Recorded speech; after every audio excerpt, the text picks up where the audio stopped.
Crispin, The Cross of Lead by Avi, Chapter 5. As I gazed from the high rock, all seemed calm and completely normal.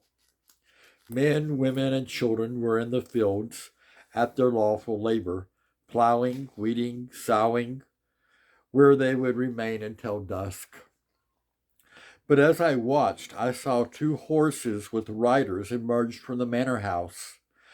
By the way one of the riders sat, not well, I was sure it was John Aycliffe, the steward. The other man, I suppose, was the one I'd seen with him the night before. The two rode slowly to the church, dismounted, and then went inside. I waited. The church bell began to ring. It was not the slow, rhythmic pealing that announced the canonical hours, but a strident, urging clamor, a call to important news.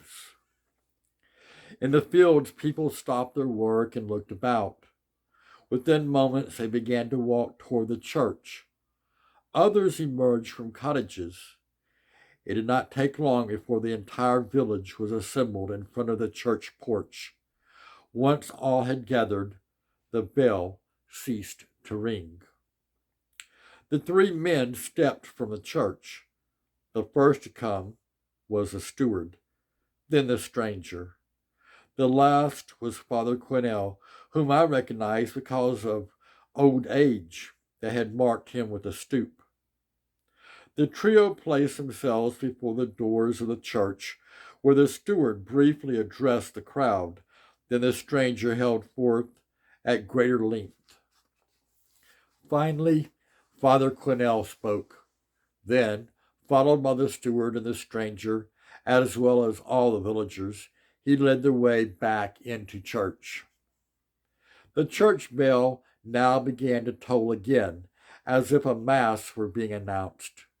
But for whom or what purpose, I could not guess. I was tempted to go forward, but my apprehension, greatly increased by the destruction of my home, kept me back. Instead, I bowed my head in prayer. O great and giving Jesus, I, who have no name, who am nothing, who do not know what to do, who am all alone in thy world, I, who am full of sin, I implore thy blessed help, or I'm undone. End of chapter 5.